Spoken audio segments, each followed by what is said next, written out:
Most cruisers waste sea days scrolling their phones or staring at the same pool deck for 8 hours straight. Not you after this video. These insider tricks turn boring into unforgettable. Alright, let's dive straight in. We're counting down my top 10 secret sea day hacks from 10 to number 1. These work whether it's your first cruise or your 15th, and every single one costs little to nothing extra. Number 10. The Sunrise Stealth Mission. Set your phone alarm 30 minutes before sunrise and head straight to the forward observation deck or the jogging track. While everyone else is still snoring, you'll have the entire bow of the ship to yourself. The sky turns pink and gold, the ocean is glass calm, and you get those jaw-dropping photos with zero photobombers. Grab a coffee from the 24-hour station on the way, and suddenly your sea day starts like a luxury travel commercial. First-timers think it's luck. Veterans know it's the ultimate reset button. Number 9. The Quiet Zone Discovery. Most ships have a hidden library, card room, or observation lounge that nobody ever finds on sea days. Ask the guest services desk for the reading lounge or quiet observation deck. It's usually on a higher floor tucked away from the pools.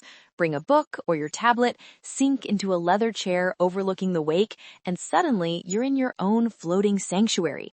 No music, no kids, no announcements. It's the closest thing to a private veranda without paying for one. Number 8. Buffet Beat the Rush.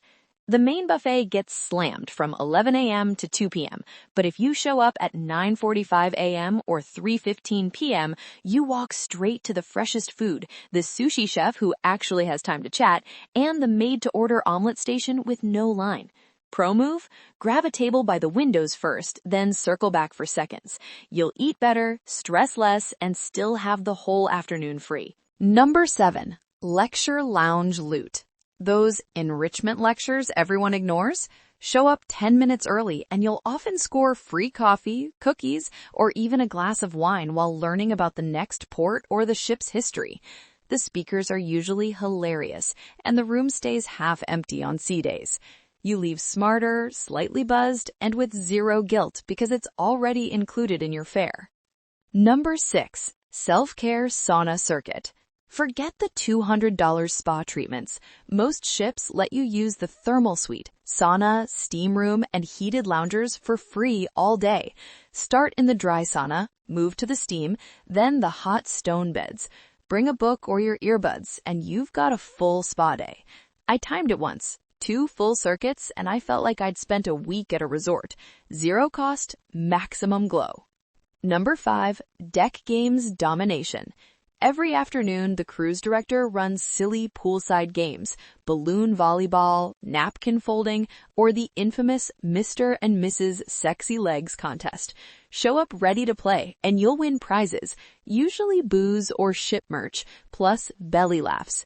Even better, round up your own group of strangers and create your own game. One sea day, my friends and I started a relay race with pool noodles. Half the deck joined in, and we made friends we still cruise with.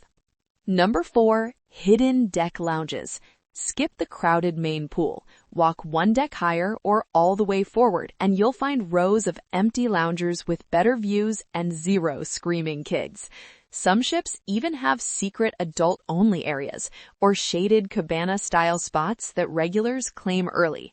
Bring a towel and claim your throne before 9 a.m. You'll spend the day in peace while everyone else fights for space downstairs. Number 3. Sunset Mixology Ritual. Head to the highest bar on the ship, usually the top deck forward, 30 minutes before sunset. Order one drink, then casually ask the bartender, "What's your favorite thing to make when it's this beautiful out?" 9 times out of 10, they'll hook you up with a complimentary floater, extra pour, or their secret house cocktail. The sky turns orange, the music gets chill, and suddenly your sea day ends like a movie scene. Number 2. Friend-making formula. Sea days are the best time to meet people because everyone's relaxed. My go-to move, sit at the trivia table or the pool bar and ask, "What's the craziest thing that's happened on one of your cruises?" Instant conversation. One sea day, I met a couple from Australia, swapped dinner reservations, and ended up with new cruise buddies for life. first-timers, this is how you turn strangers into your next travel crew. And number 1, the ultimate sea day hack that beats everything else, the personal scavenger hunt adventure. Grab a ship map or use the app, make a list of 10 random things, the most hidden staircase, the weirdest piece of art, the exact time the wake turns turquoise, a photo with a crew member from a country you've never visited. Turn it into a game for yourself or your group. You'll explore decks you never knew existed, take ridiculous photos, and suddenly the boring day feels like a full-blown expedition. I did this on a 7-day cruise, and my favorite memories are all from that one sea day. There you have it, 10 secret sea day hacks that turn those nothing days into the highlights you'll actually brag about when you get home. Whether you're a wide-eyed first-timer or a seasoned cruiser, these tricks cost almost nothing and deliver memories that last way longer than any shore excursion. Drop your favorite sea day memory or which hack you're stealing first down in the comments. I read every single one. If you want more cruise secrets like free drink upgrades, cabin hacks, and port day shortcuts, hit that subscribe button and the little bell so you never miss a video. Your next cruise is about to get a whole lot better. I'll see you in the next one. Safe sailing!